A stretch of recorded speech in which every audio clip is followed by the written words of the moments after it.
Good day, YouTube, and welcome to another episode of the Albino Rhino beer review. Today of the Rhino, and we're looking at a beer from one of the few provinces other than Saskatchewan I get things from right now. It's from BC. It's from Ravens Brewing Company. It is Corvus Lingonberry, which is a lime goza. I'll give them, they have some pretty awesome can art, but it's more than I would care to see.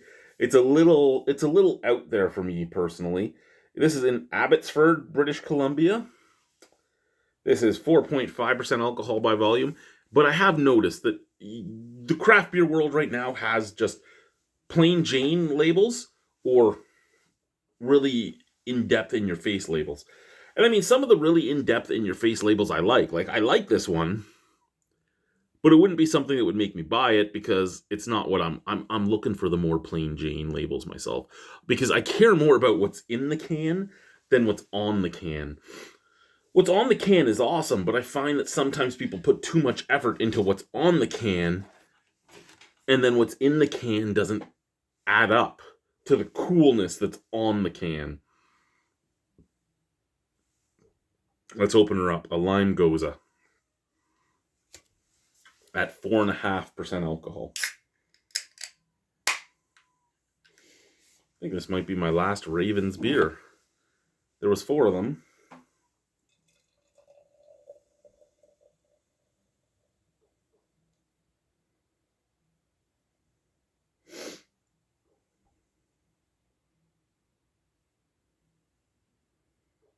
Oh no, I still have the IPA.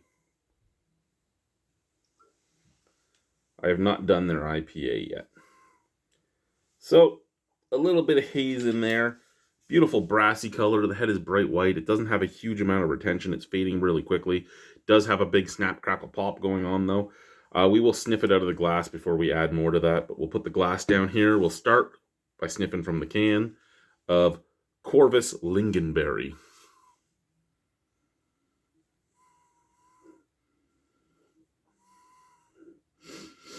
I just get some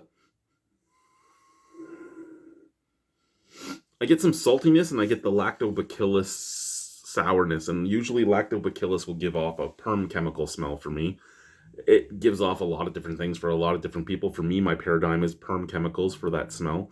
So I'm getting perm chemicals and saltiness out of the can. Out of the glass,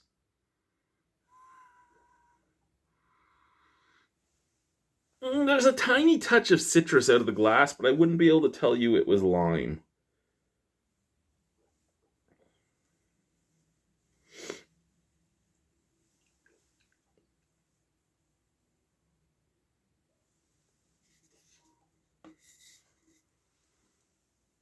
Oh, now it's really hazy. Cheers.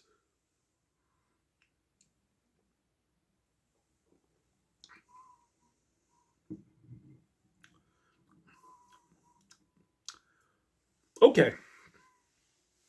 So I wouldn't be able to tell you it was lime off of the smell.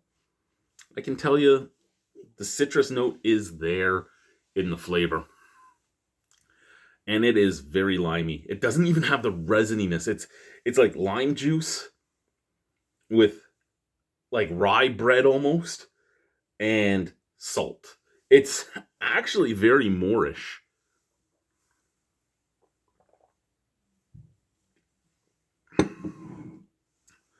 Like,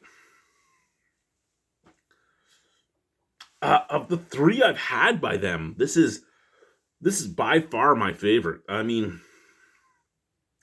nothing has had a failing grade, but this one is by far my favorite. I mean, the jalapeno mango was what I kind of expected it to be. The Pilsner was not up to par for me myself.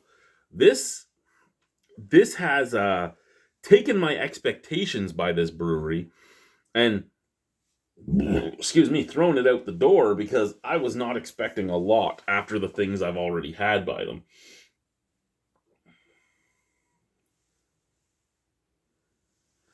Sorry, I'm gonna do this. I'm trying to read the canning date.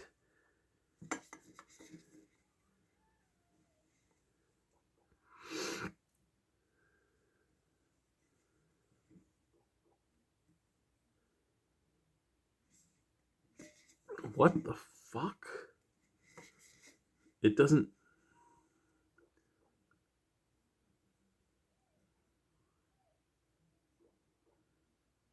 Okay, that is not a canning date. That...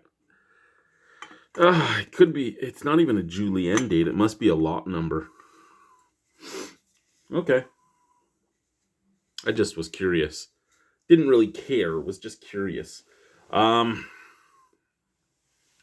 Basically, if I had gotten this fresh from BC versus stuff I've bought at a brewery in Regina, I may have made fun of it. The Regina one, that is. I like this. I like this quite a lot. Like I said, I'm not a huge... I like the label, but it doesn't sell me. This isn't what brings me in. It's a cool label. Maybe it would get me to stop and look at it and pick it up and go, oh, it's a lime goza? Okay, we'll try that. But a lot of people will buy specifically off the label itself, and these type of labels push me in the opposite direction. Look of the beer is nice. Smell of the beer is nice. Taste of the beer is nice. All in all, it's nice. Would I buy this again? Yes. Do I think it is top tier or elite?